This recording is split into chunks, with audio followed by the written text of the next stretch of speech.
I'm gonna sign the hat and I'm gonna throw it out.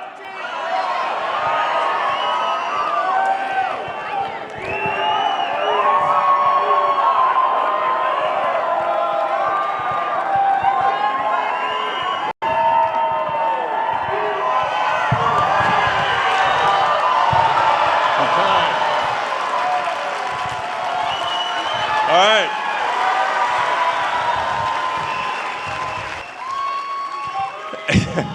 All right, I love you guys too.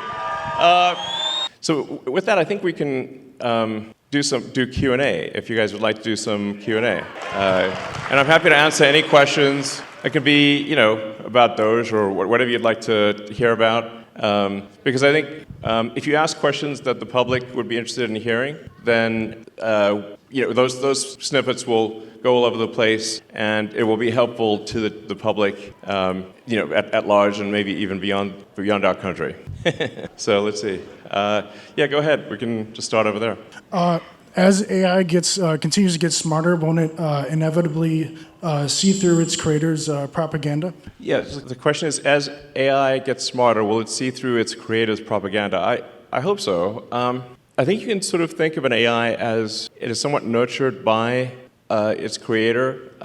So you have to say, what is the operating principle? What is the North Star of the AI? If it's a somewhat corporate AI, it could be like it's just trying to make corporations happy, or it could be, if it's particularly some of the AIs that are trained in like the city of San Francisco, it's going to have kind of a San Francisco bias to it. Because you can think of like smart people as well as there are big differences in sort of beliefs among smart people, and so you can expect that there will be big difference in beliefs among AIs as well. With Grok, our aspiration is a maximally truth-seeking AI, which is like you always want to try to get as close to the truth as possible, even if the truth is unpopular. And that's our goal, which I think is a very important goal. Hey, nice shirt. Oh, thank you. First of all, Path of Exile for life. But more importantly, as we see the whole world has turned to a fear-based mobilization effort. And we've seen that translate into violence. And the right's not immune to it because it can hit anybody's psychology. Sure. How do we beat that with optimism? Because that's going to be crucial to avoid mass eruption of conflict. Yeah, I mean, there does seem to be, you're right that the right is not immune from sort of hate and violence. It's not like nothing, but it does seem weirdly heavily weighted towards the left. I mean, like, I haven't seen anyone tearing off like a Biden-Harris hat. Like, we're just like, you feel a bit sorry for them, like, oh, maybe they're wrong there, But you see people tearing off MAGA hats. And someone just, I saw a video just today where somebody was just on an escalator, a woman was on an escalator wearing a MAGA hat, and someone going the other direction tore the hat off her head. And I'm like, what? That's rude, in fact, I sort of find myself in a strange position because I didn't think of myself as right. I thought of myself as centrist. But then the left went all the other way in the other direction, and now everyone's a Nazi, before you know it. And I'm like, wait a second, do you know what that means? Obviously not. So, but yeah, I mean, I think, I believe in peaceful discourse, and that, we make arguments, verbal arguments, and the people decide which way they want to go. But we don't engage in sort of shouting people down or violence or burning things or shooting things. That's how democracy is supposed to work, is peaceful discourse. So. My question is about USAID.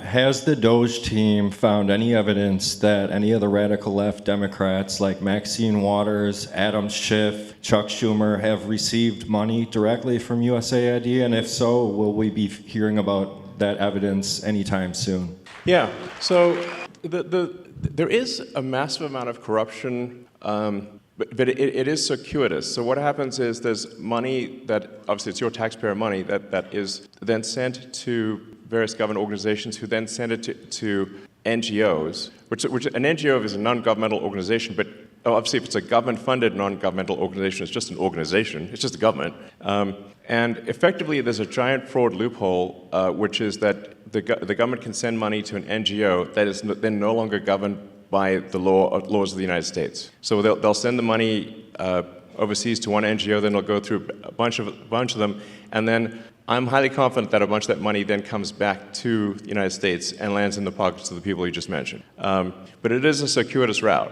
It's not like it doesn't go directly, but let's just say that there's a lot of strangely wealthy members of Congress where I'm trying to connect the dots of how did they become rich while earning, how'd they get 20 million if they're earning 200,000 a year? It sounds, nobody can explain that. So something's, yeah, we're going to try to figure it out and certainly stop it from happening.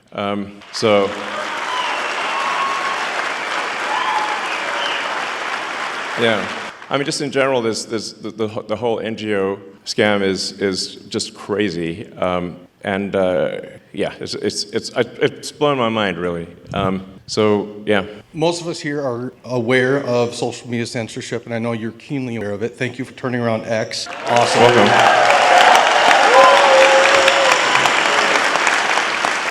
As censorship picks up in financial institutions, what can we do about it? So are you referring to offering financial services by X? No, sorry. Being kicked off of financial institutions for beliefs. Yeah. Well, certainly that won't happen during the Trump administration. Hopefully that can be enshrined in law, which is part of the reason why we need a Republican Congress. So you didn't see any Republicans kicking Democrats out and debanking Democrats, but there were a lot of Republicans that were debanked, thousands, which is really outrageous. So I say it does seem kind of one-sided, this like trying to ruin people's lives and financially and violent protests overwhelmingly comes from the left. It's like, and whereas the right is polite and fair as far as I can tell. So yeah, go ahead. Hi, sorry. Thank you for being here. Your comment kind of about the Matrix is kind of ironic because my husband and I watched the first Matrix and the sequel yesterday.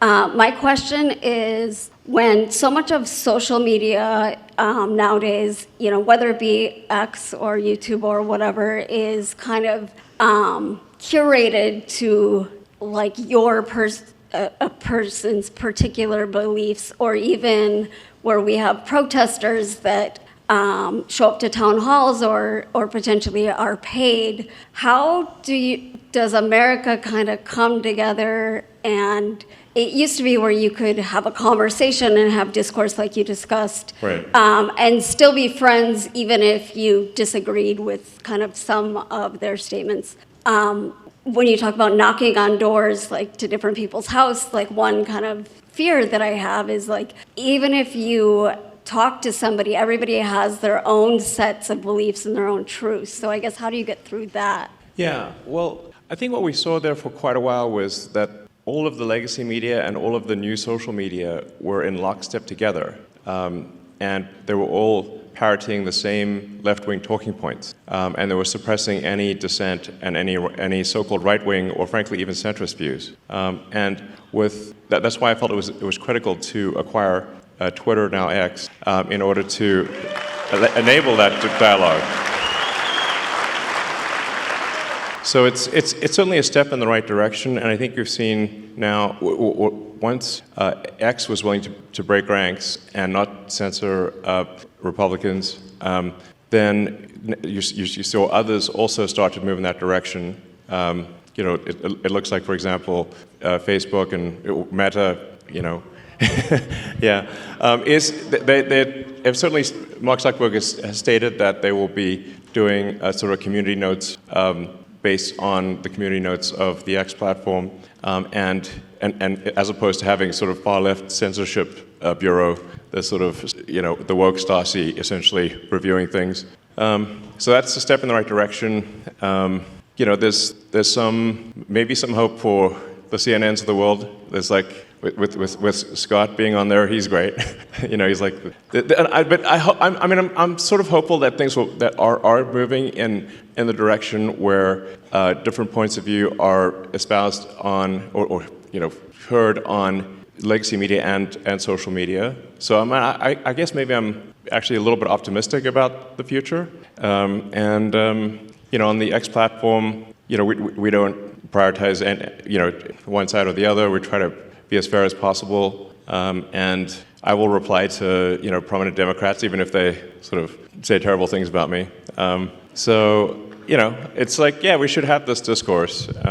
And so I kind of think, at least on the media front, things are going in a good direction. But I am kind of perturbed by the sort of how aggressive these protests are. Where it's like, there are people at these protests calling for the death of the president and death of me, and I don't know, probably death of others. That's the kind of thing that's not cool. At the risk of saying something outrageous, calling for murder is not cool. So.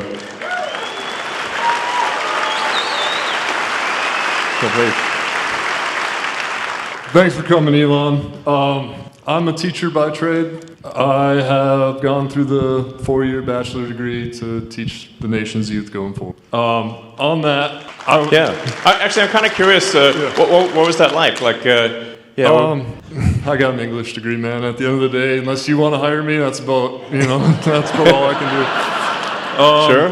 So during teacher college, they give us a heat map, and it says these are the cost per head on each student. The southeast is generally the worst, but they're also generally the lowest spent per capita on each student. Beyond just that correlation of the one text I got in an education class, I wonder, with your investments in Khan Academy, with the advancement of AI educational tools where specifically you can get feedback and these students can get feedback. Yeah, absolutely. Where do we see 100 years from now with all this technology? 100 years from now? How about 50? I Let's hope start it with lasts 50. 100 years. That'd be like jackpot. Yeah, exactly. Hopefully we were like on Mars. So that would be really cool. So I do think AI can be incredibly helpful in teaching because you can essentially set up each kid with like a personalized AI, and that AI can then answer questions for each kid, and that actually can be very profound in learning because obviously if you got a classroom of say 25, 30 kids, you can't it's literally impossible to spend time with every kid individually, or at least you can spend a little bit of time, but not. Obviously, it's a 1 to 20, 1 to 30 ratio. So, but what you can do is you can set them up with the AI, and then you can, if things get stuck or whatever, if you want to, you can essentially guide the orchestra that way, and I think it could be a very powerful learning tool. I personally enjoyed my English classes in high school, actually. Sometimes I wondered, why am I reading Charles Dickens? But there's some merit to reading Dickens, and many of the. I actually think that we should have a great canon of English literature that kids do at least some number of the significant works in the English language. So.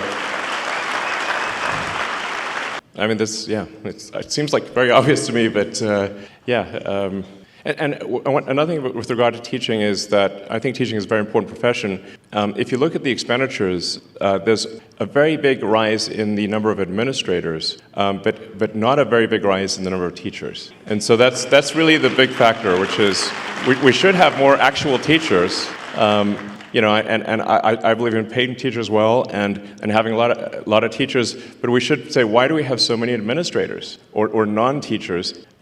So administrative expense has gone ballistic, but teaching expense is more or less flat. Doesn't make sense. So. First, I would like to apologize to you on behalf of America for the idiots you have to deal with for what you're doing for us to improve our country. Second of all, my question is, what is your opinion on the Federal Reserve, and do you have any intention of doing it? And the Fed!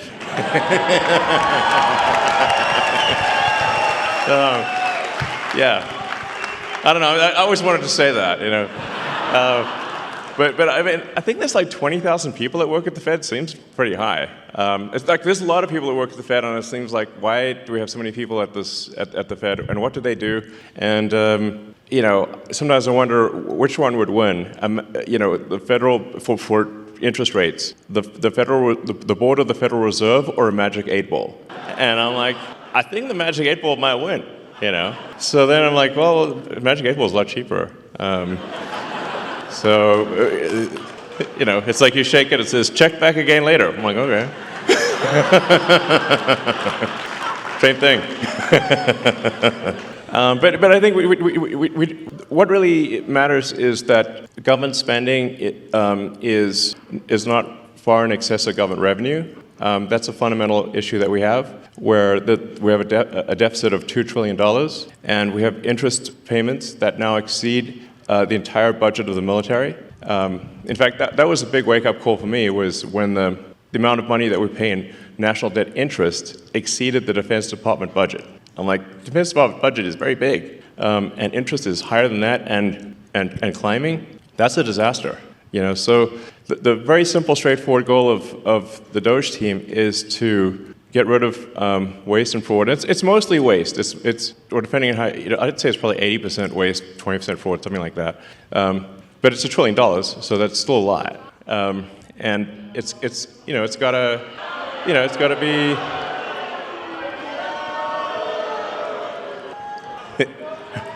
We got another Soros sleeper agent there.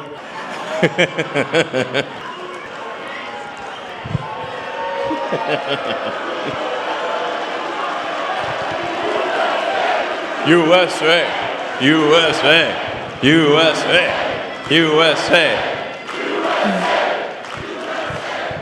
So, I mean, to be clear, the very simple thing we're doing, and we post everything publicly on the DOGE website, which is just to look at every expense and say, is this actually a good use of your taxpayer dollars? That's it. It's not super complicated. And the thing that's pretty wild. This is why I say I used to be a Democrat, and so and if you listen to the speeches of Clinton and Gore in the 90s when they were going on about reducing waste and fraud, it literally you wouldn't be able to tell the difference if who said it, DOGE or Clinton Gore. You can't even tell the difference. It sounds exactly the same. It's wild. So we're really just trying to restore common sense to government and say, let's not waste your money, and let's make sure it's spent well. And that's it. And in trying to save $1 trillion of expenditures, what we're saying is, of the $7 trillion in government spending, let's see if we can make it 15% more efficient. And I'm confident that we can. That's actually not a huge bar, by the way. So.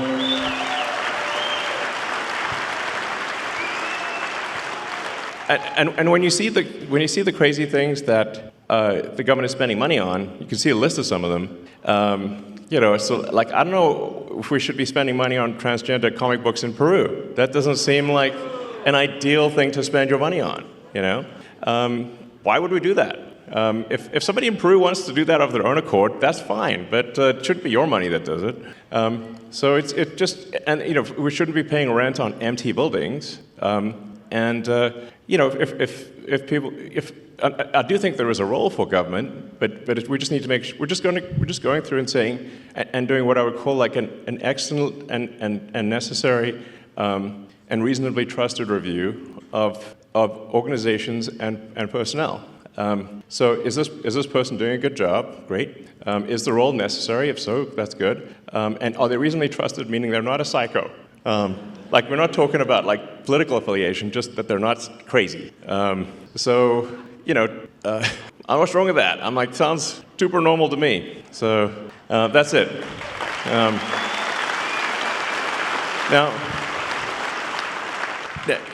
in this process, one of the things that we've discovered, which is I think on the fraud side, which is a really big deal, is that the Democrat administration, the Biden administration, has basically taken every arm of the U.S. government and bent it towards creating a financial incentive for illegal immigrants to come to the United States. Now, this is every part of the government. So, Social Security, Medicaid, unemployment insurance, disability, even the IRS. So you can fill out a fake tax return and say you need a tax. Maybe I shouldn't tell people this, but it'll actually work. I mean, mostly. There's some chance you'll get caught, but if you fill out a fake tax return, you can just get a tax refund, even though if you didn't pay taxes. So we're trying to stop all these things to say okay, well, let's stop the waste and fraud, and we also need to turn off the massive financial incentive for illegals to come to the United States and stay in the United States. And this is really the thing that is causing the Democrats to lose their mind. Because they're actually spending, at this point, tens of billions to attract and retain illegals in the United States. It's really on that scale. It's a gigantic number. And the goal is to turn all the swing states blue. That means Wisconsin. So that's the goal. So with the asylum program, if they can get a green card within a year, and then they can get citizenship as quickly as 4 years after getting a green card, because the first year of being an asylum counts for the 5-year citizenship waiting period. So this is a very big deal. A number of friends of mine have actually joined the government and in order to help with this process. And I'd like to welcome my friend Antonio Gracias to the stage.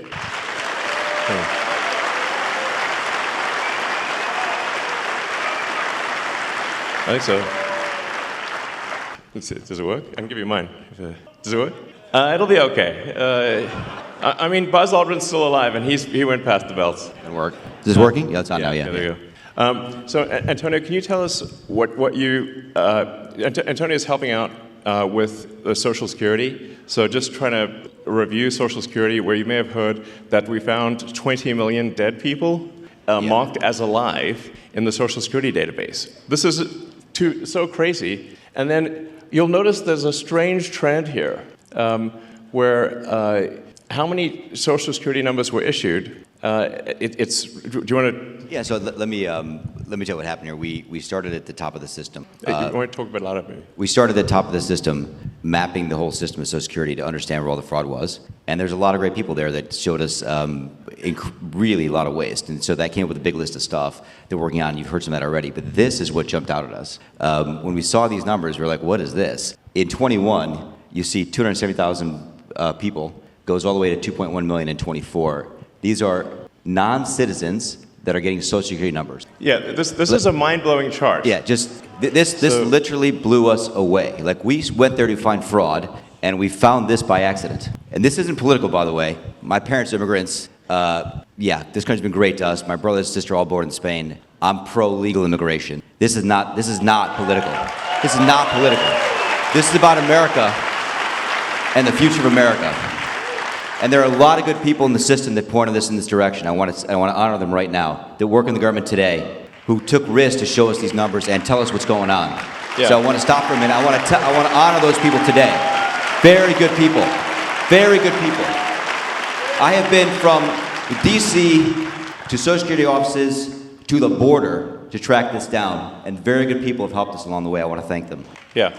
This number, what this is when you come in the country, if you're illegal, there's a couple ways to come in. You come in through a port of entry, and you can tell them you're afraid, and they'll give you an asylum case. You'll get an interview, then you get in. That's one way to do it. Another way to do it is to just go to the border. Literally, this happened. I talked to Border Patrol myself. Elon was there too.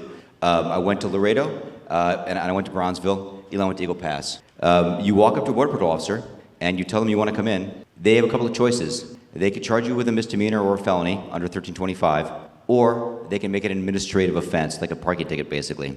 They were told to do that, make it an administrative offense under the last administration. And then you go walk across the border, they do what's called a release you on recognizance, and they give you an NTA, a notice to appear, which to appear to judge. The wait times on judges are like average 6 years. Look at Grok, you'll see it on immigration judges. There's only 700 of them. This is 5.5 million people, okay? So what happens then? Once you're in the country and you got asylum through one of these pathways, and we map the whole thing out, you can apply for a work document. You file a 765, it's the work form. You get this form called the 766, that's the authorization, and then Social Security Administration automatically sends you in the mail your Social Security number. No interview, no ID. This is worth just reiterating. It's not people sometimes think that under the Biden administration that he was simply asleep at the switch. He wasn't asleep. No. They weren't asleep at the switch. It was a massive, large-scale program to import as many illegals as possible, ultimately to change the entire voting map of the United States and disenfranchise the American people and make it a permanent, deep blue, one-party state from which there would be no escape. Look, if I hadn't seen this myself, I'm not sure I'd have believed it. I went through it myself and mapped it, and Elon is right. This is true. The defaults in the system from Social Security to all of the benefit programs have been set to max inclusion, max pay for these people, and minimum collection. That's what's happening. We found 1.3 million of them already on Medicaid, as an example. We've gone through, on every benefit program we went through, we found groups from this particular group of people, this 5.5 million people, in those benefit programs. And then what was really, really disturbing us was why. We're asking ourselves why. Right. And so we actually just took a sample and looked at voter registration records. And we found people here registered to vote. In this population, yes. And who did vote? And we found some by sampling that actually did vote. And we have referred them to prosecution at the Homeland Security Investigation Service. Yeah. Already. That is already happening. Right now. Yeah. And the truly disturbing thing, though, I just want you to know this, a truly disturbing thing to me, and the darkest thing about this to me, the voter fraud is terrible, but the human tragedy this created is extraordinary, because what you don't understand, and people don't know, and Americans need to know, that's why I'm here, is that human traffickers made $13 to $15 billion off of this, okay? That's the money that's going around the world, moving people around the world to our borders because of these incentives. How does it work? What happens? Hey, if you're in Africa and you're in Central America, you got to walk up through Mexico, through Central America. Who do you pay? You pay the narcos, you pay the traffickers, right? And we were told by ICE, it's between $20,000 and $500, depends where they pick you up, to walk across all those countries and get all the way up to the border. Where's that money goes? It goes to the cartels. It goes to human traffickers, right? There are 30,000 children that have not appeared on the notice to appear already. ICE knows this. 30,000 children, 270,000 children didn't even get notices to appear. ICE told us that kids are being trafficked back and forth across the border to complete families to make this easier. This is a human tragedy. It's not just the money, it's the people and the kids. And how many of these people died on the way up here that didn't make it in? What happened to them? We created a system here that created an incentive for people to come and be taken advantage of by these traffickers. And how do you think they get paid? What, you're in Africa, Central America, you got $20,000 or $10,000 or $5,000 to pay these traffickers? No, you don't. What happens? You come in, then you owe them the money. You're an indentured servant. If you don't pay them, what happens? What do? They kill your mother, they kill your brother, they kill your family. What happens next? That's what we discovered.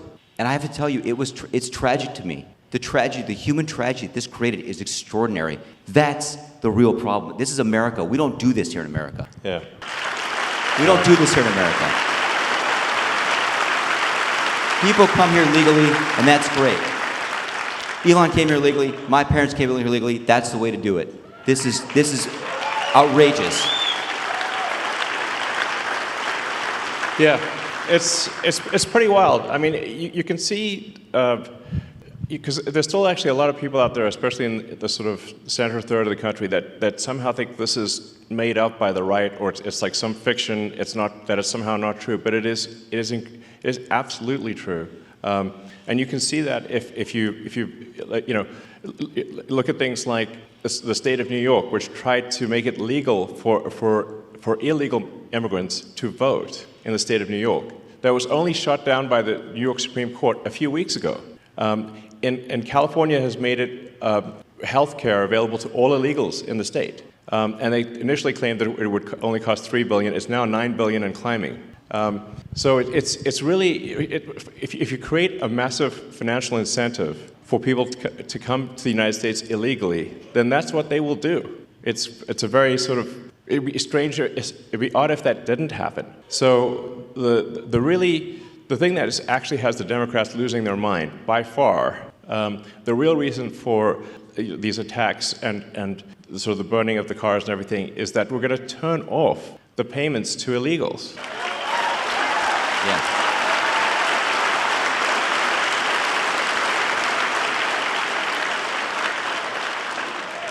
Because, yeah, I mean, because that's not the deal.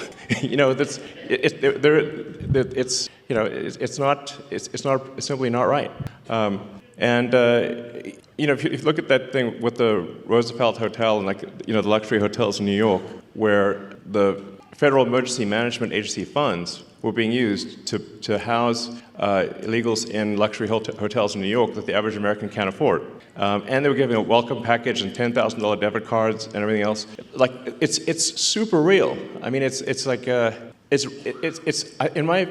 think it's the biggest voter fraud thing in history by far. And moreover, if left unchecked, it would have succeeded. As Antonio mentioned, the time frame for going from asylum to citizen is roughly 5 years. And so all of the people that came in on that chart that you saw, if the machine behind the Kamala puppet had won, then, they change out the puppet, but it's the same machine, then they would have actually legalized all those people, and there would be no swing states. And they added more. Remember, it was doubling every year. Yes. It went from 1 million to 2 million. It was going ballistic. It was going ballistic. And it is just, these people are just entering the benefit programs now, by the way. Right. We're seeing the ramp happen too. And these are just the ones that are in the system. This doesn't count the other, 7.5, 8 million that ICE thinks are out there. Yeah. We don't know if they have numbers. The number is totally uncontrolled. The voter ID requirement in this state is super important because of this. Yes. Because the Social Security number, it's not supposed to be a federal ID number, but it basically is. That's how you access all the benefits. This is why we need voter ID, because this thing is not secure. You could walk into a Social Security office today as an adult in America, and get a Social Security number enumerated with simply answering 6 or 7 simple questions and showing some forms of ID that are not federal ID. Well, you could just actually terrible. make it up. Basically, you can show basically like a fake utility bill, or You can show a medical bill and a school ID. Yeah, Yes. medical bill and a school ID, Right, and you can get a that's an social security example. number. Yes. And then from there you get on the voter rolls, and then Yes.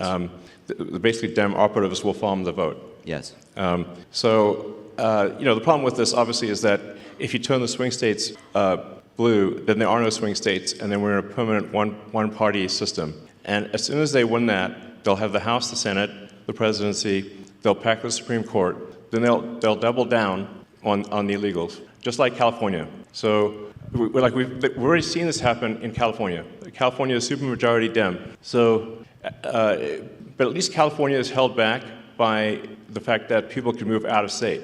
Once you can no longer leave America, they'll be far worse than California. So the gravity of the situation is severe. Yes. Yes. Absolutely. So, I mean, it's really simple stuff. Just having photo ID to vote is like you can't buy something at the liquor store, but voting is more important than buying a beer. So You're going to need real ID to get on an airplane. You you can't board a domestic flight. Yeah, I mean, and the same people who are saying that there should be no voter ID at voting stations demanded vaccine ID from everyone. Yeah. I'm like, that's weird. So it's really about just restoring integrity to the voting system, which really should not be a right or left cause, but a cause for all. Do we not all want integrity in the voting system? Of course we do. Yes, of course. Yes.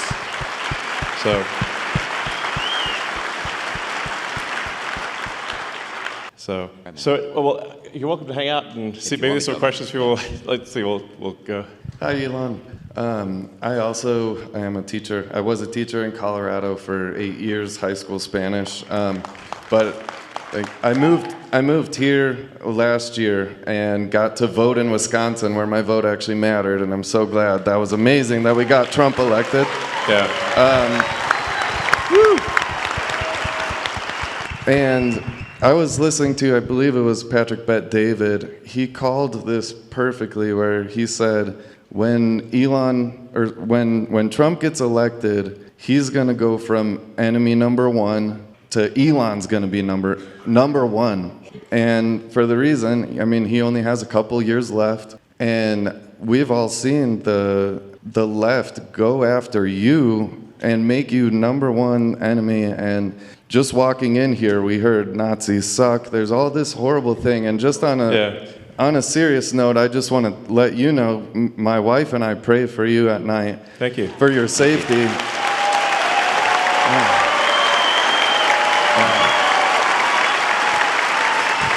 And thank you. I got to watch my hand gestures these days, Yeah. But I think this one's safe,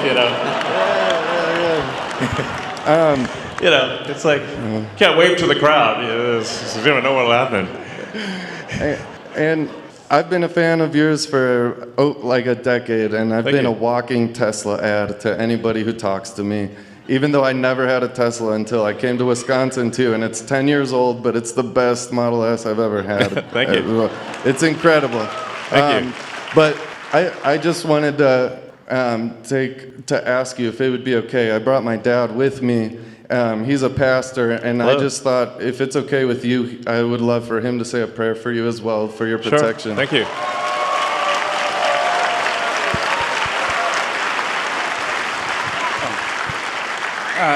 Elon, well, thank you so much for everything you've done for our country. We do love you very much. Thank you.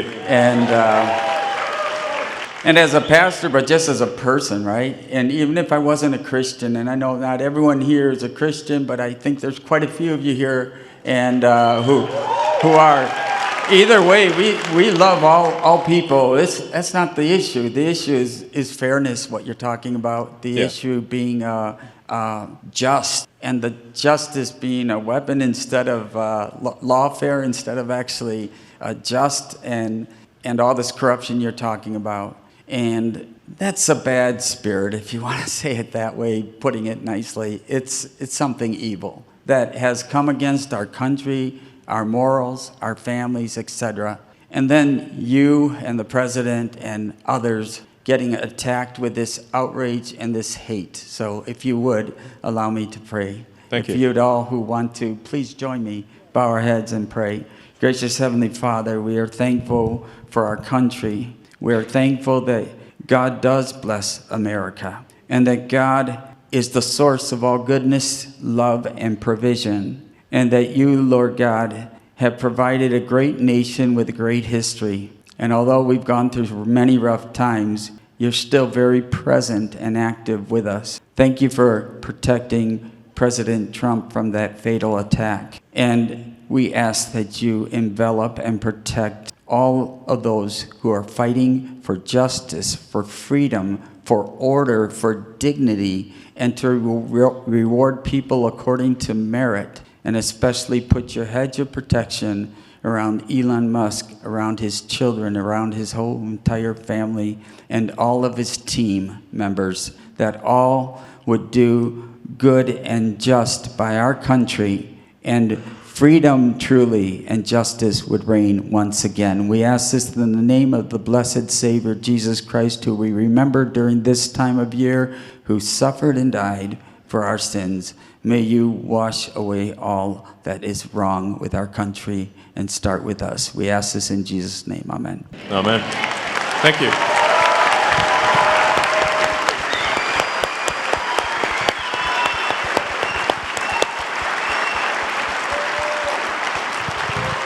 Thank you very much. Thank you. Sorry? Up to you. You can hang out if you want. Well, that was beautiful. That was beautiful. It's, I think we're going to need divine protection, frankly. Yeah. Hey, Elon, I'd like to start off by thanking you for all that you've done for our country and the world as a greater whole. And I mean that from the bottom of my heart as well. I had a question for you. As you go about your decision-making at DOGE, how are you able to keep your moral North Star and not set precedents when it comes to overstepping democratic processes simply because the end justifies the means, and have outcomes similar to the last election with Democratic presidential candidate being appointed without due process that just further polarizes the country? Sure. Also, on a side note, one more thing. Do you see a place in the long term for decentralized technology? Yeah, I mean, to answer the second question first, I think generally it's good to have decentralized systems because the more centralized something is, the more power that is in any one single entity, the more corruption you're likely to have. So decentralization, I think, is good to minimize corruption. Then with respect to DOGE, I mean, as I said, we're trying to be as literal as possible. It's the Department of Government Efficiency, and it's just literally going through and saying, okay, this money was spent. Is it money that most Americans would agree is sensible, or is it not? If it doesn't seem sensible, then we, say, well, we shouldn't spend that money anymore. We should stop it. So, and then we post we try to be as transparent as possible. So all the DOGE actions are posted on the DOGE.gov website. and on the DOGE handle on X. So if people disagree with something, we can say, well, which part do you disagree with? When I get these sort of attacks of like, oh, it's unconstitutional, I mean, like, well, which expenditure is unconstitutional that we have stopped? Because and then they don't know, actually, because they haven't actually looked at anything. So now, obviously, a lot of this can be reversed with a new administration, but at least for some period of time, we're going to make sure that your taxpayer money is spent at least 15% better. It's not like I think it's a reasonable goal. It's a rational goal. It's a sensible goal. The net result, I should say, if we have the combination of a $1 trillion increase in economic output and a $1 trillion decrease in the budget deficit, then the outcome should be that there is no inflation or very little inflation from one year to the next. So at the end of next year, the prices will be at the grocery store will be very similar to what they are right now, which means that standard of living will actually probably be higher, a little bit higher. Whereas we've had rampant inflation to date. And inflation is really just a pernicious tax that has been used by governments throughout history. And it's very tempting for governments to use inflation as a tax because it's indirect. People see the prices rising at the grocery store or for goods and services or for houses, and they tend to blame the store. But it's not the store; it's the government. The government has reduced the value of money, and as a result, prices rise. So by by reducing waste and fraud, we'll essentially make the economy more efficient, and we'll shift people resources from the government to the private sector. And that will result in an increase in the output of goods and services. And so the average standard of living will therefore rise. So they're trying to make economics sound very complicated, but it's really not that complicated. The standard of living increases when the output of goods, average output of goods and services increases per person. There's basically more stuff, therefore you have more stuff to divide across the people. That's it. And you can run this sort of thought experiment and say, if there was 100 people on an island, and you'd say, well, how many people do you want farming, fishing, making stuff, versus doing regulations? You would say you wouldn't want 20 people doing regulations, You'd be like, oh, that's too many. Well, then maybe you'd want one or two. I don't know, maybe none. Ideally, zero. I'm all for small government, by the way. I think that really, yeah.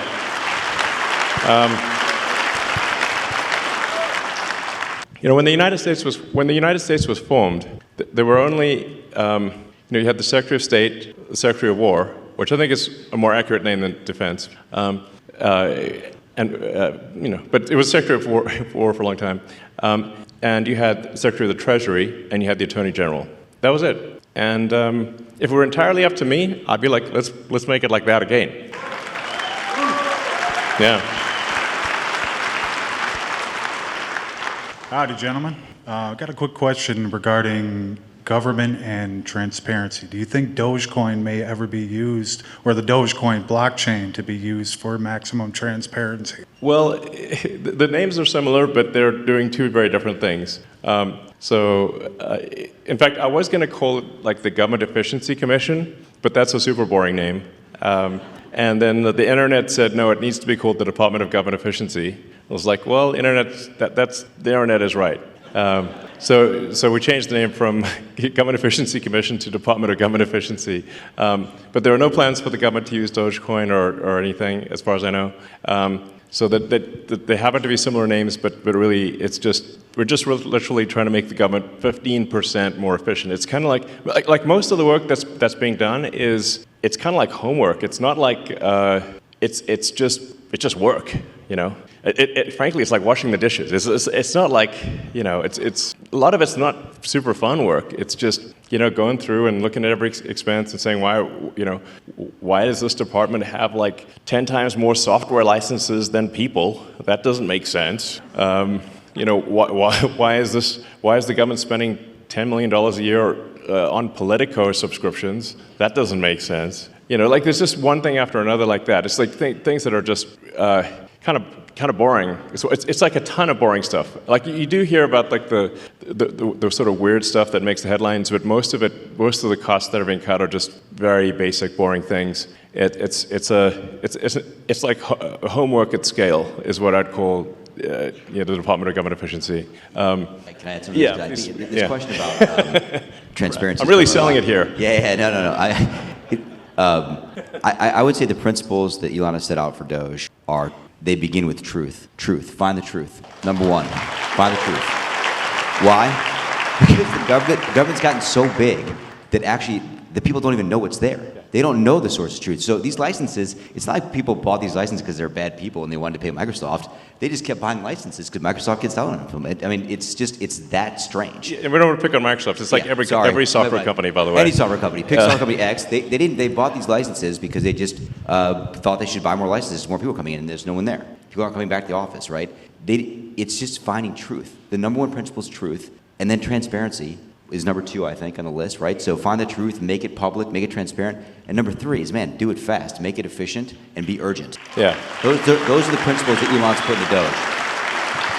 Yeah, it's worth pointing out, it's actually difficult you have to recalibrate how dumb things can be because it's the government. You know, frankly, it's like dumber than you think it could possibly be. Like for example, we found there were a whole bunch of what I call ghost payments going out, where the government contracting officer had retired or changed jobs or was dead or I don't know, they were not around anymore, and they forgot to turn off the payment stream to some company. And it's like leaving the money faucet on and you leave the house, and it's just the money faucet keeps going. And it's a pretty rare organization that will complain about receiving money. So organizations, so then you're like, is that waste or fraud? I mean, the government did send them the money, but they didn't deserve it. So then, well, okay, we should turn off the money spigot if the contract is over, type of thing. So one of the things that we made a recommendation to the Treasury that the payment classification codes and the explanation for the payment be mandatory fields.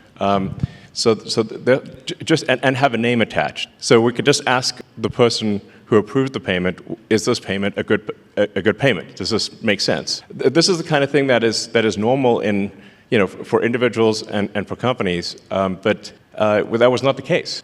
So the reason why the government could not pass an audit was because the information did not exist that would be required to pass an audit. Like it was literally impossible. Because you just had all these blank checks going out with no explanation and no payment code. So how are you supposed to do an audit? It's literally impossible. So that's what I mean by it's very basic stuff. Like we just want the congressional appropriation payment code to be mandatory and a very short explanation. We're not even going to judge what the explanation is, but that there be any explanation at all and a name attached was revolutionary. And my guess is this will probably save $100 billion a year, like a lot, So.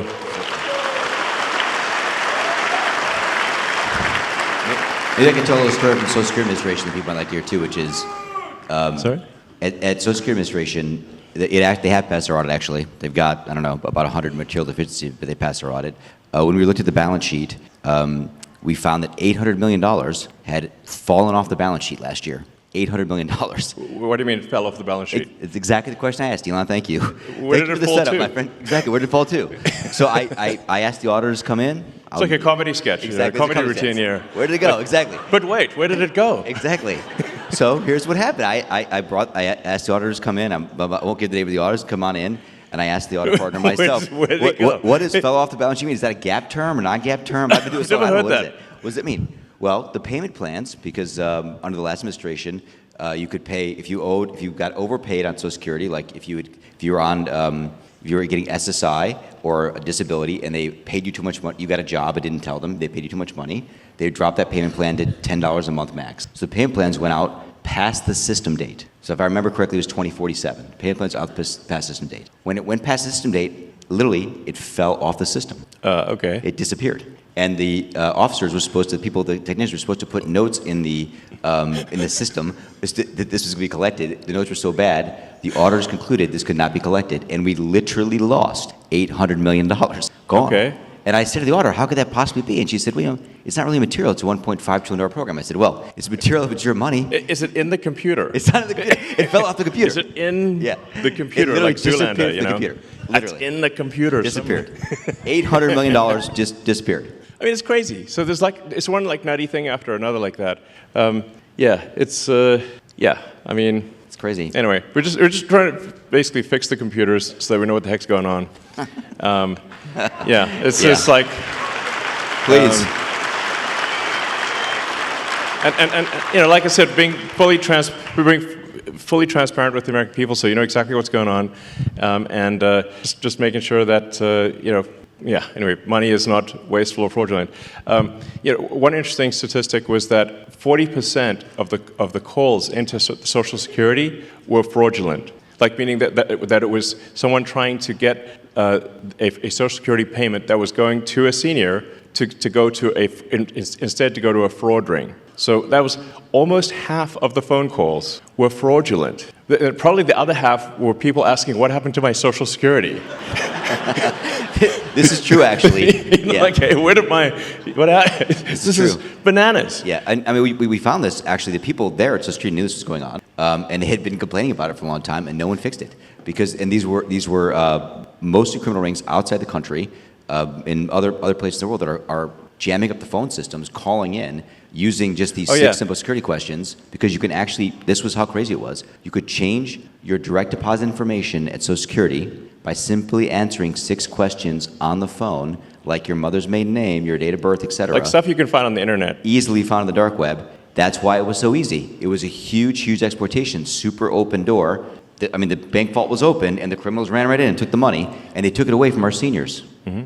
Right? So what happened is, if like my dad's 84, he'd go get it, thought his check was supposed to be in the bank account, wasn't there, then he's got to go through a whole process to get the money back from the government, which takes a long time. It's the government, right? So we put in a very simple 2FA system. All this nonsense you see in the media about, we turned off the phone lines, whatever, not true. All they did actually, we recommended to Social Security that they put in a very simple 2FA system, and they will... Just two-factor authentication. Two-factor authentication. They same kind of thing at the banks. Like, pretty simple. If you have a bank account, you do this. And you know what? They did it. They said, yeah, you're right, we should do that. They went and did it. Good for them. They did it. No one had the will to do it. They did it. And they're going to keep increasing security. We've given them a lot more recommendations, and they're on the road to increase security, stop all this nonsense, so our seniors and our people that are disabled don't get stolen from. Yeah, this is really worth emphasizing.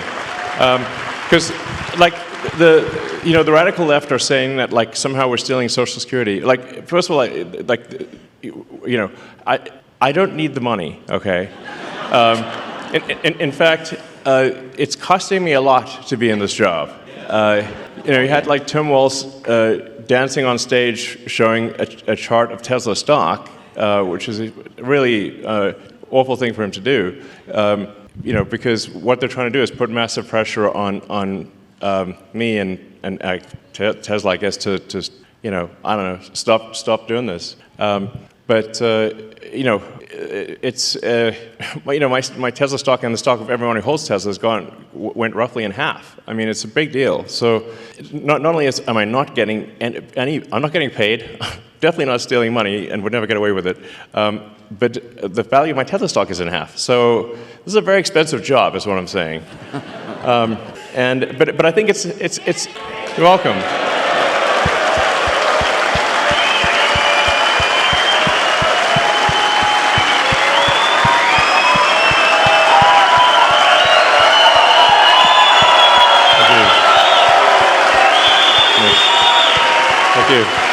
Thank you.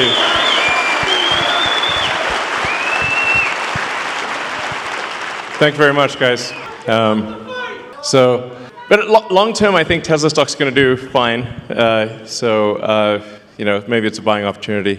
But the actual thing we're doing is making sure that people do get their Social Security and that it doesn't get stolen. 100%. Yeah. Sorry, go ahead. Hi, Elon. I got a question for you about DOGE. Great shit.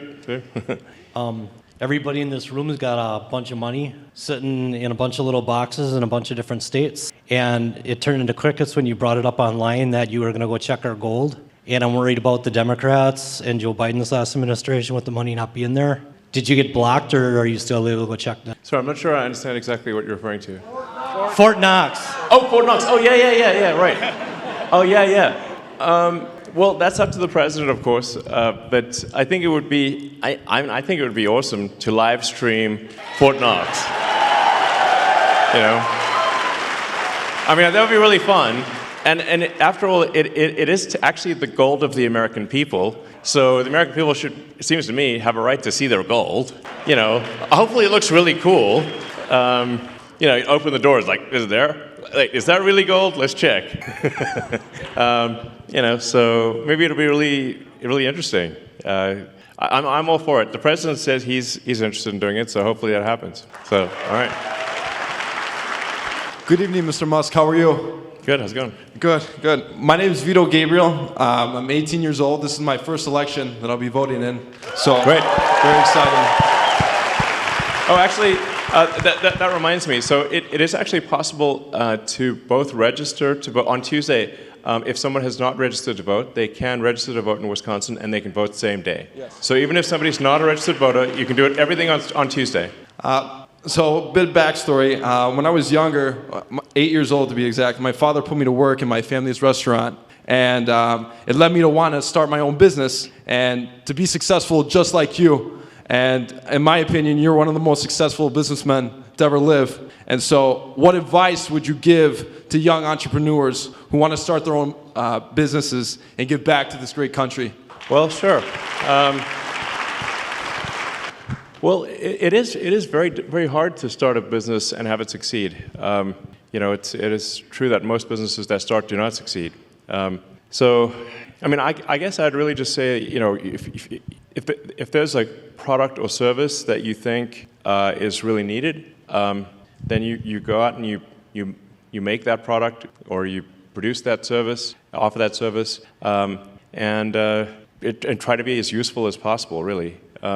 You know, it's like whether, you know, it's a great restaurant or store or a technology company or whatever the case may be. It's really just like, are you doing things that are useful to your fellow human beings? And you know, if you are, then I think the company will be successful. So that's really what it comes down to, is just being useful. Like, people ask me, like, what's the top advice? I'm like, try to be useful. It's actually very difficult to be useful. You know, but you know, I have a lot of admiration for anyone who just does an honest day's work. You know, making products or producing services for their fellow human beings. That's what a company is. You know, that's it. So, but it is hard. I mean, to be totally frank, like I generally say, if somebody needs encouragement to start a company, I would recommend not starting a company. It's very difficult. Like, you know, if you look at, say, the automotive industry, the only two American car companies that have not gone bankrupt are Tesla and Ford. So it's a big cemetery, is what I'm saying. So that's a tough one, you know. Very tough industry. And there were really no like commercial rocket companies that were successful before SpaceX.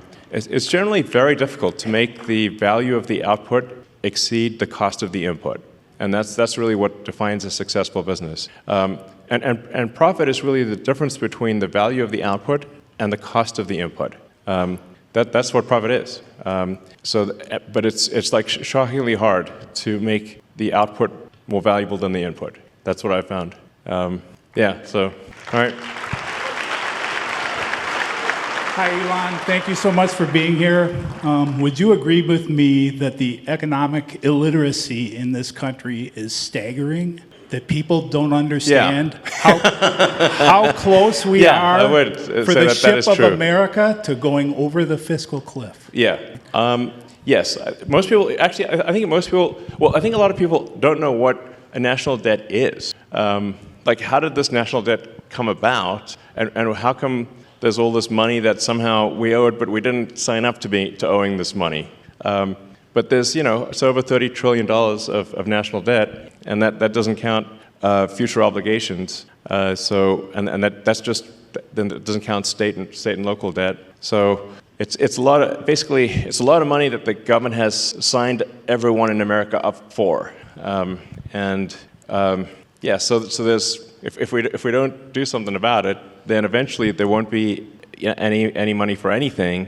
We'll just be paying interest. A country is much like a person. It's just bigger. A country is a collection of people. But just like a person can go bankrupt, a country collectively can also go de facto bankrupt.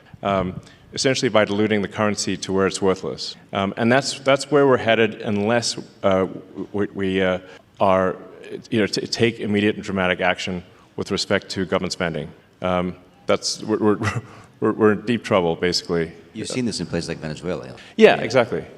So you've seen it in a lot of countries where it's things have gone to hell in a handbasket, and it's like we just need to not do that, So if the ship of America sinks, we all sink with it. This is something that I try to tell people in the sort of commercial sector, that like you're not gonna, your company's not gonna make it if the ship of America sinks. So we all gotta work together here to make sure it does not.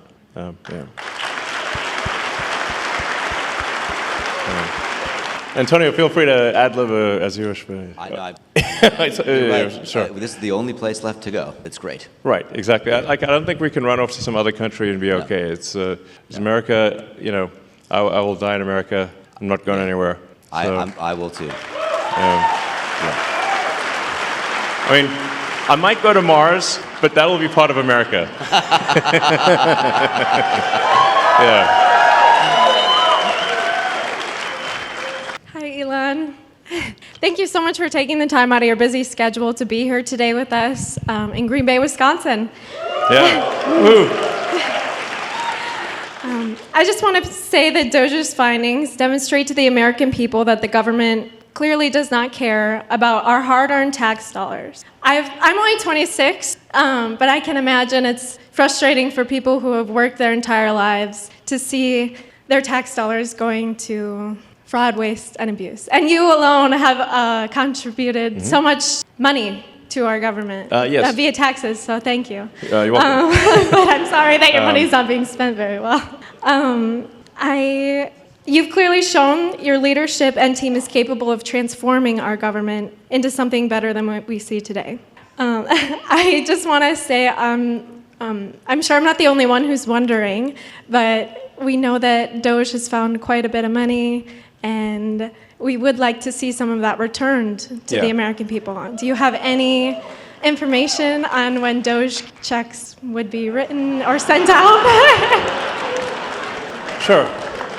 Well, I guess we need to be successful at scale. We've made a lot of progress, but there's still a tremendous amount of work to do. Effectively, as government spending is made more efficient and spending is reduced, the tax by inflation is reduced. So one way or another, you will effectively be better off if resources in the United States are not wasted. And it's somewhat up to the Congress and maybe the president to as to whether specific checks are cut. But whether a check is cut or not, if you reduce wasteful spending, the economy is going to be better off. People will do more useful jobs than before. The total output of goods and services will increase, and then the average standard of living will increase. So that's yeah. I think the most important lesson in economics is simply common sense, that the more people in a country that are engaged in producing useful products and services, the better off that country will be. Like you could run the sort of thought experiment to say, in the limit, if we moved everyone in the car industry into the DMV, there would be no cars, but there would be a lot of regulators. So then you say, well, then how many people should be in the government versus not government? And generally, I think you want to minimize the number of people in government. There's still be a lot of people in government, but you want to keep that to a minimum and move people from low to negative productivity roles to high productivity roles in the private sector. Yeah. Hey. Hey, Elon. So the first time I heard about population collapse, I think was from you on Joe Rogan. I grew up in the generation where it was very overpopulation, global warming. A lot of people don't want to have kids. My wife and I just had our first. She's a year. Hi, Amelia. Hi, John. Thank you. And I'm finding out very quickly a lot of these things I was told about having kids, losing personal freedom, it's well worth it. I mean, I would recommend it to everybody, as I'm sure you would, and we've Absolutely. heard. I mean, I've been banging the baby drum for ages. Yes. So my question to you is, what's the most surprising and fulfilling thing you've learned from your kids? Especially we've seen you around X all the time with Trump. So what's your most fulfilling thing you've learned from having kids? Yeah, X is in the back there. So hopefully he's watching this. Hopefully, I think I think nothing makes you happier than kids. Really, is what is the truth of it. So kids are my greatest source of happiness. And I really encourage, as Antonio knows, I've encouraged all my friends and everyone to have kids. It is concerning. The United States has been below replacement rate. The birth rate in the United States has been below replacement rate since roughly when I was born, around 1970, 71, thereabouts. And I think last year was the lowest birth rate on record.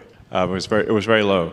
And then we're seeing this trend in almost every country on Earth. This is worrying because it's like, well, if something doesn't happen, humanity is going to disappear. So it's, I think, very important to have kids. Kids will make you very happy, but there's also we got to keep humanity going here. No humans, no humanity. It's like you practice what he preaches too, by the way. He's having lots of kids. Sorry? You practice what you preach, and yeah, for sure. And he tells all his friends to do it too. I can tell you that for sure. Yeah. So, all right. Hi, thanks for coming. My name's Adam. I'm a postal worker. I'm wondering if you could give some insight into some of the reforms or changes that DOGE might be looking at for the Postal Service. Well, actually, perhaps I can ask you what should DOGE be doing with respect to the Postal Service?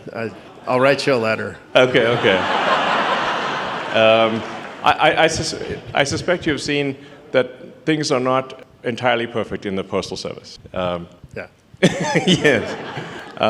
So, I mean, obviously, it's delivering mail and packages is very important. There's a reason for why the Postal Service was created. But I haven't really had a chance to look at the Postal Service yet. But okay. I have a little detail on the analysis. Do you do? A little bit. Okay, sure. Yeah, I mean, I wouldn't say that. I want to be very general here, but there is this thing about you could tell us there's this thing about large volume users of Postal Service versus small volume users, right? So some company, please. I've heard of that. Yeah. Yeah, I mean, you probably see it, right? You see. There are some companies in the world that use Postal Service a lot and pay the same rate as everybody in this room that uses it a little bit. Does that seem fair to you? You see it on the front line.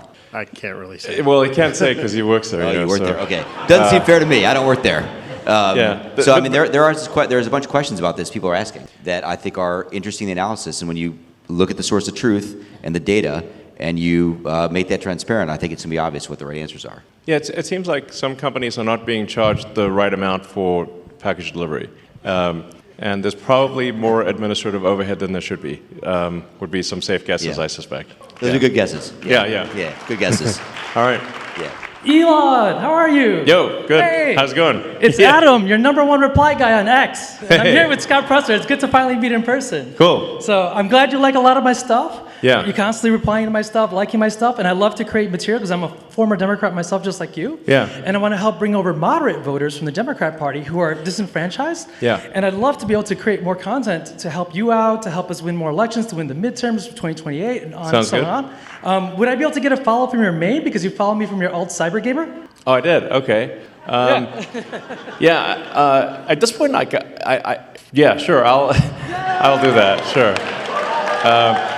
I mean, it's right now. I used to only follow maybe a few hundred accounts, and it was possible to read most of what they posted. But now I think I follow 1,100 accounts, which makes it impossible. So it's just I can only see a few things that people post at random, essentially. Yeah, but I'm trying to digest as much information as my human brain can manage. But yeah, thank you for your engagement, and just in general, like trying to report on what's really happening is great. Thank you.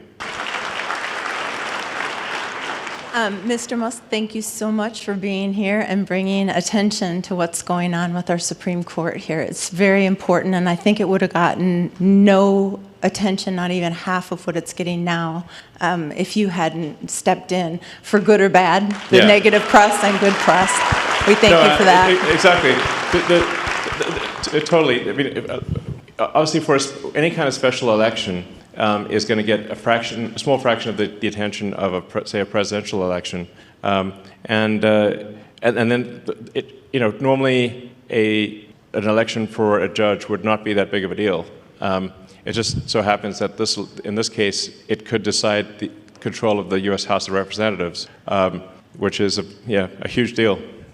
Yeah. And my personal experience with Judge Crawford, I am a family that she moved a pedophile right next to our home. What? Really? Yeah, it is a true story in the ads that you're hearing from Mr. Schimmel. I am one of the homeowners that had to live next to him for many years, unaware.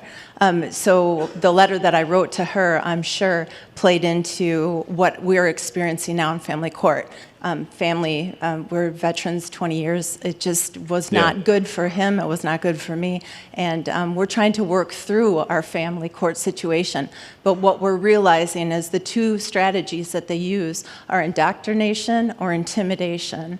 And if you step up and say, we're a practicing Catholic family, the result is her band of merry rogue judges and the court affiliates and the commissioners will flood the family court, have flooded the family court system. So I guess my question would be, regardless of what happens with this very important vote, let's not forget what's happening in the family court system in Dane County, Wisconsin, that's being flooded with these rogue judges and affiliates and commissioners who then, if you don't subscribe to what they're saying, they will just wipe out your ability to raise your family or proceed with your family in a way that you feel your culture dictates, your religion dictates, your financial background dictates. It has gone completely bananas, and I'm wondering what you can do to keep the light shine on our court system in Dane County. It does have a lasting effect on families, and it will breed out our ability to raise our families in the spirit in which we feel is most healthy for our young, our children, and the sanctity of our family. Absolutely.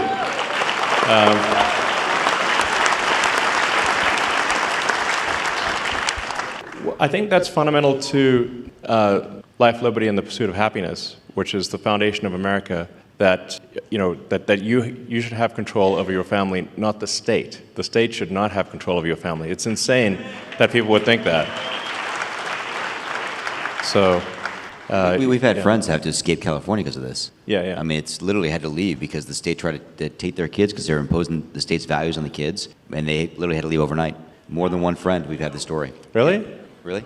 There's a thing, a change the law in California where if the teachers determine that it's in the kid's interest, like if you don't respect, 10-year-old's pronouns or something, the state can take your kid in California. So it's insane.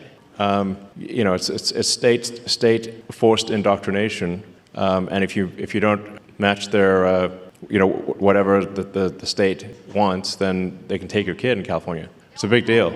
Yeah, exactly. So it should just be, families should have control over their own circumstances, and it should not be the government that decides how your children should be raised. Hey, Elon. My name is Josh. There's a lot of questions, I see. There is. We're going to answer everything at this point.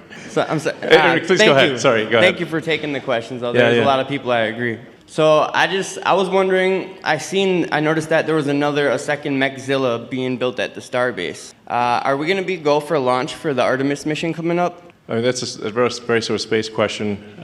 So there are 2 towers in South Texas, and then we're planning to build 2 towers at the Cape in Florida, and then probably some more elsewhere in the future. But there'll be twin towers at the Cape and twin towers in South Texas Starbase. So, all right.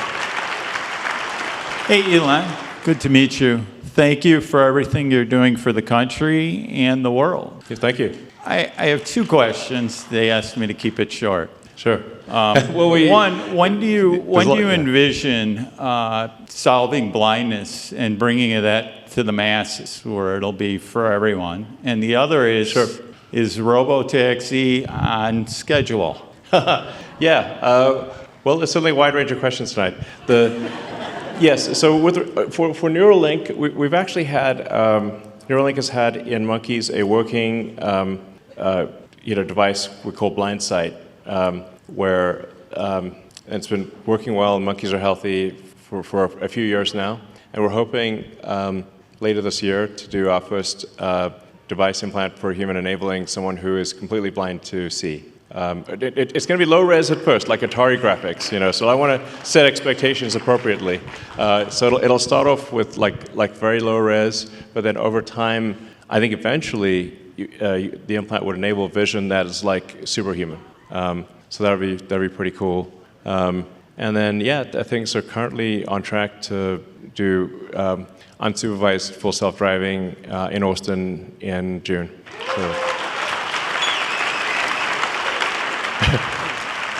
So I think we probably we'll take maybe 4 more questions. So just 2 from that side and 2 from that side, and then we'll call it a night. So go ahead. Oh, thank you so much. First of all, you are beyond absolutely legendary and an absolute true hero. So thank you so much for everything you're doing, achieving, accomplishing. You've done so many impossibles. It is astonishing. Thank you. But my name is Brian Wright, and I've been filming from last year all the way into this year a docu-series on finding peace. And during this election year, the episode was how many lines do we actually need to cross in order to be able to find peace? And I wanted to ask you, where do you feel like we are in this divide? Are we so far divided as to where there's no coming back to the middle, or where do you see us being? Yeah, we should restore the Smith-Mundt Act so that the government cannot spy or issue propaganda to the people. I don't know. I mean, I kind of thought that we're headed in a good direction for a while there, and then the last month or so, there've been these like crazy violent things happening against Tesla and protesting me and whatnot, and I'm like, this is just nuts, and a lot of people sort of parading signs around saying that that President Trump and Elon Musk should die type of thing, and I'm like, this is really nuts, But I think the real issue is who's organizing and funding that. Like the same people that organized and funded the infiltrators, who are the hecklers earlier tonight. So it's whoever they are, And I guess we know some of their names, but it's really, Soros and a bunch of others. I'm not sure really sometimes I wonder, what is their goal? Like what's their aim?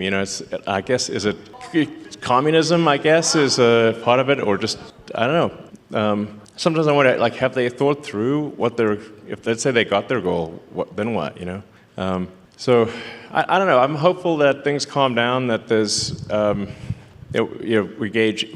people engage in dialogue but not violence, and that if for those who do push violence and destruction of property and intimidation, obviously that they need to face legal consequences for that. And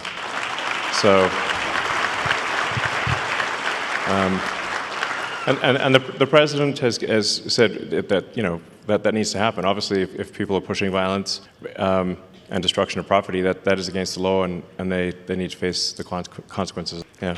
Thank you, Elon.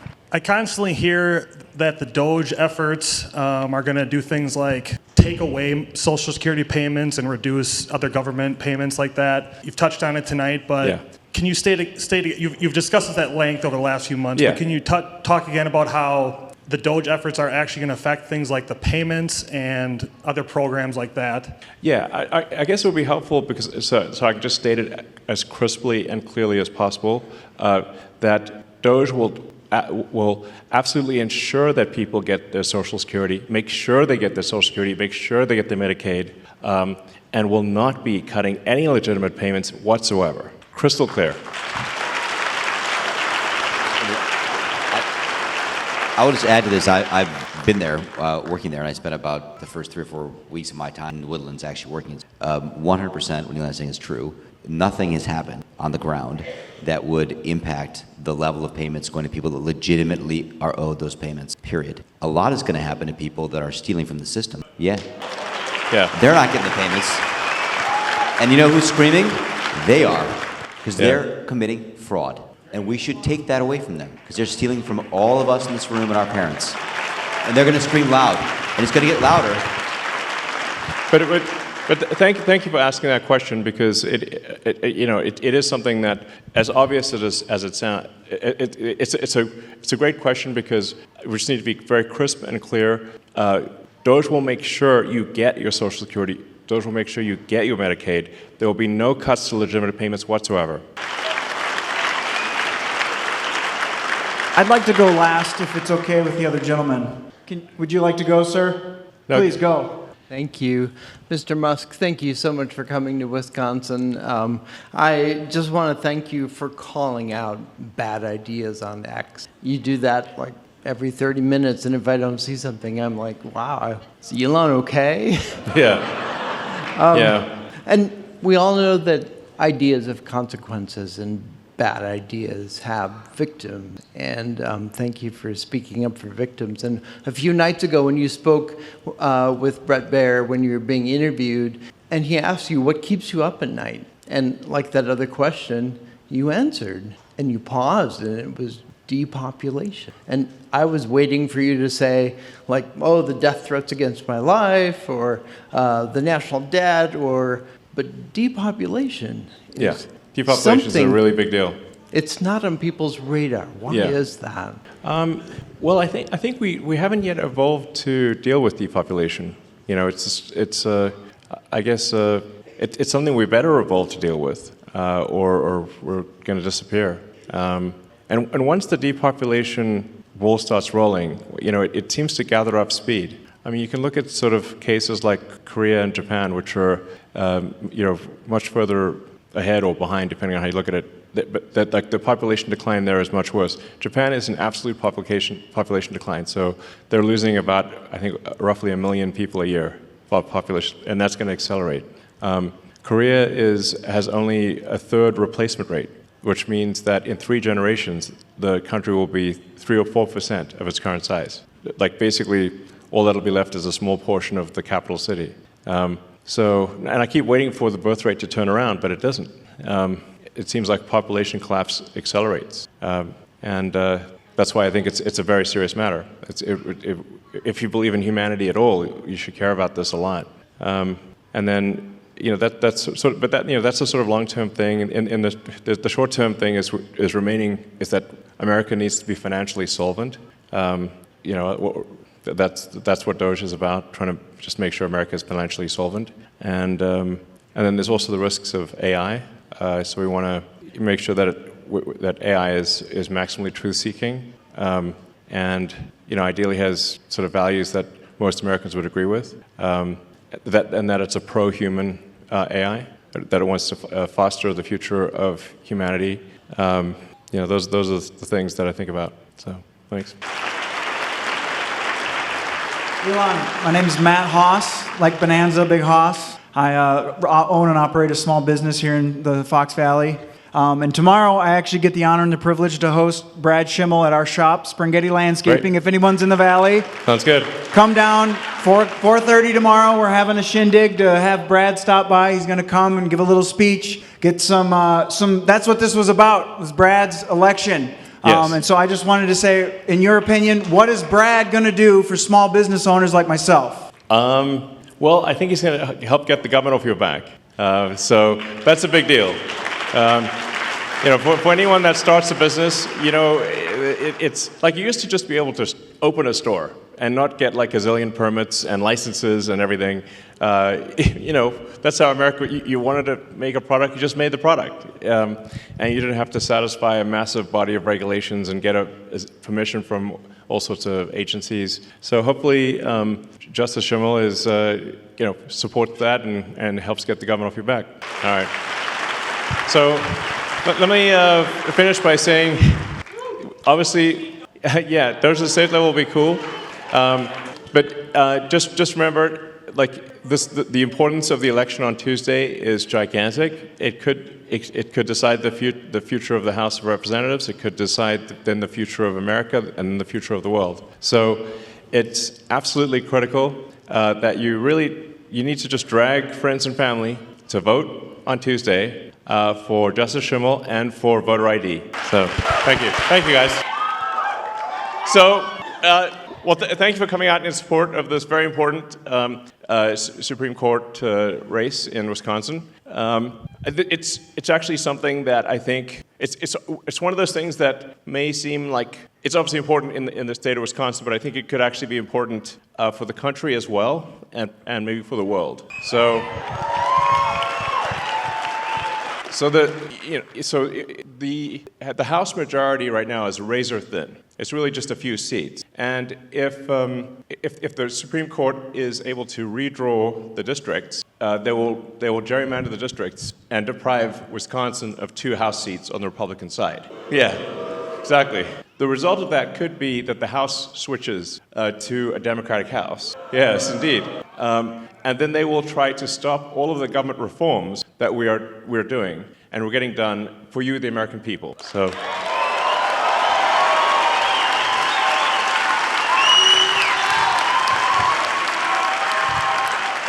So the reforms that we're getting done in D.C., thanks to President Trump and his great team, are really profound. Really, the goal is very simple. It's to restore merit and freedom. So that's what it comes down to. So America is the land of freedom and opportunity. So we want to restore individual freedoms, freedom of speech, just in general, get the government off your back. And then make sure that you succeed in the United States as a function of your hard work and your talent, and nothing else. So these are really noble and important principles, and I'll talk more about this, all night really, as long as you guys want to hear about it. As you may have seen with stuff that we've posted on the Doge.gov website and the Doge handle on the X platform, there is a tremendous amount of waste and fraud in the federal government. Like shocking, really. It's insane. Yeah, it's really wild.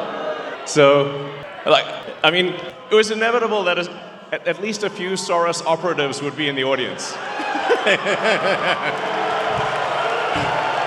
Give my regards to George. Say hi to George from me.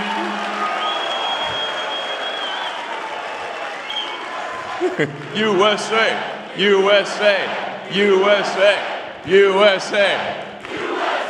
Yep. It was inevitable. I was waiting for that one. So, yeah, thank you. Thanks, guys. Isn't it shocking how much violence and hatred is coming from the left? Isn't it supposed to be the party that they claim to be the party of empathy, and yet they're burning Teslas and shooting up dealerships and calling for the death of the president and me? I'm like, guys, this is insane. They're gone psycho. It's really I totally understand if somebody doesn't want to buy a product. Yeah, it's up to you. It's a free country, but you don't have to burn it down. Okay? But much. That's somebody else's car. Leave it alone. Thanks, guys.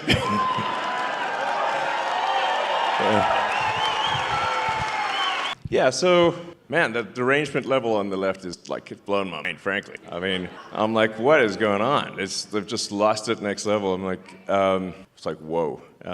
And I sort of wonder what's, the legacy media is in part to blame for this, and maybe primarily to blame for this, because, it's really terrible.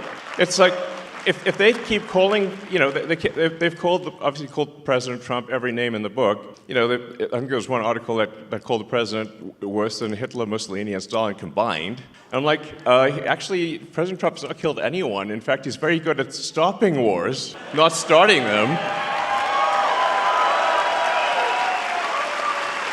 So, we're really very different. Maybe we need to add some more history lessons back in schools. Because I don't know if people understand, what the difference. Do they know what Hitler, Mussolini, and Stalin did? It seems they don't. It's just indicative of the poor quality of education pushed by the National Department of Education. So, that's why we want to restore freedom to the states, let the states decide on the educational agenda and not have something pushed by a bunch of neo-Marxists in D.C. So.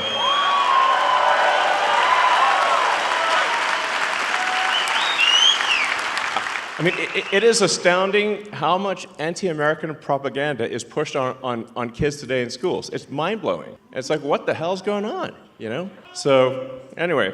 But on a more positive note, we have this petition, sort of against activist judges, because judges should be simply interpreting the law, not making the law. In appreciation for the support of people in signing this petition against activist judges, we just want judges to be judges, which is a reasonable thing to ask for. We're obviously seeing like some crazy stuff in D.C. where it seems like it's like any federal judge can stop any action by the president, of the United States. This is insane. Like this has got to stop. It's got to stop at the federal level and at the state level. But let me first hand out 2 $1 million checks in appreciation.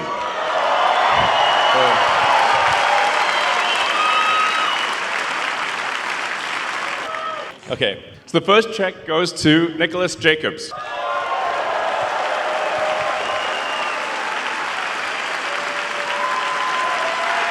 All right.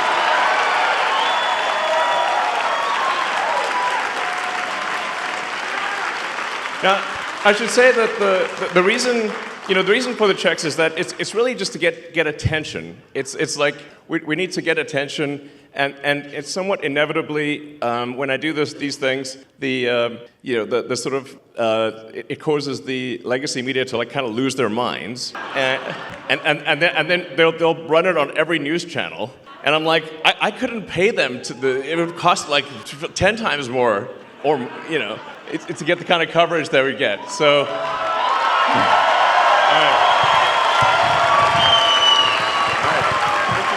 You're welcome.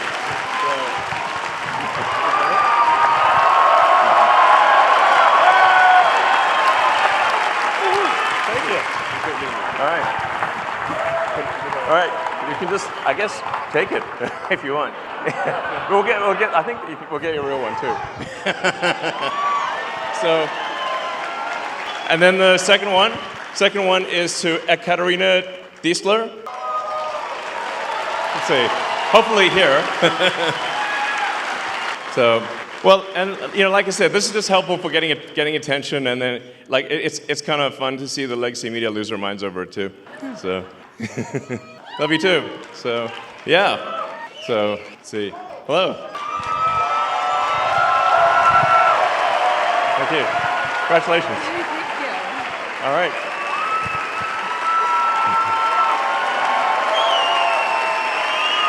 All right, congratulations.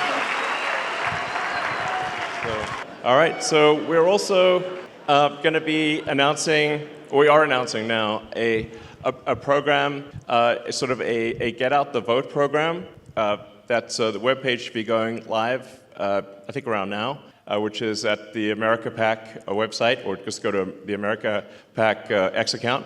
And The single biggest challenge, I think, is actually just making people aware that there is this very important election. And there's both the very important election for Judge Schimmel, as well as the deciding on adding voter ID to the Wisconsin Constitution, which is very, very important. So it's quite shocking that I mean, you can sort of tell where voter fraud is happening, where they ban ID, you know? Like, why would you ban ID? Like, in New York and California, it's, like, illegal to show ID at an election. Well, I can't imagine why that would be the case. So two really important things is really just ensure judicial integrity on Tuesday, and then the voter ID thing. And, you know, it's April Fool's Day. And it's like, I think most people aren't aware, like I said, most people aren't aware that there is this important election. Most people don't even know that there's an election at all.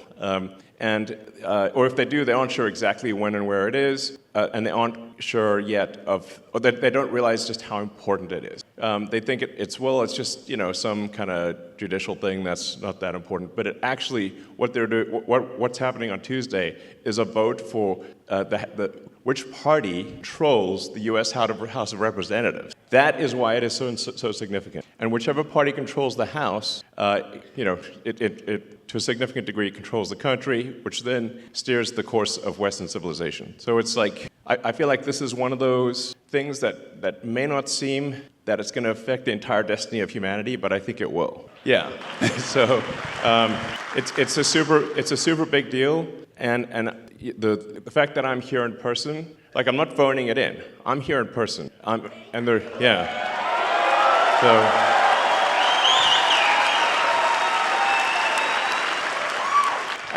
there were quite a few death threats, I have to tell you. I was like, my security team said, well, it's actually gone down from yesterday to today. It went down from 18,000 to 17,000. So I'm like, oh, maybe it's getting better, you know? But you can see, like, how crazy some of these people are. You know, look at the two sort of people that tried to assassinate President Trump. You know, I mean, and one, you know, they both almost succeeded. So it's real. Like, it's not like some imaginary thing. So anyway, so what we're announcing is kind of like a block captain program where somebody can sign up to knock on doors in their zip code and encourage people to make people aware that there is a vote, and then aware of how important the vote is. So you can sign up to be kind of a block captain for your zip code on the America PAC website right now. Yeah, and if you do, it's like basically $20 for just taking a photo with somebody. It's pretty straightforward. You just knock on doors in your neighborhood and give them either a digital or a paper, you know, picture of you know, Justice Brad Schimmel. It can be an approximation. It doesn't have to be exact. But they just have to say thumbs up and hold a picture of Judge Schimmel, and that's it. And you get $20. It's pretty easy. It's easy money. So, but the whole point of it is just to make people aware of the election, and say that there is an election. It's on Tuesday, and it's super important. Please vote. So, but I think without something like this, we actually are in serious danger of losing the election. This is very important to put in mind.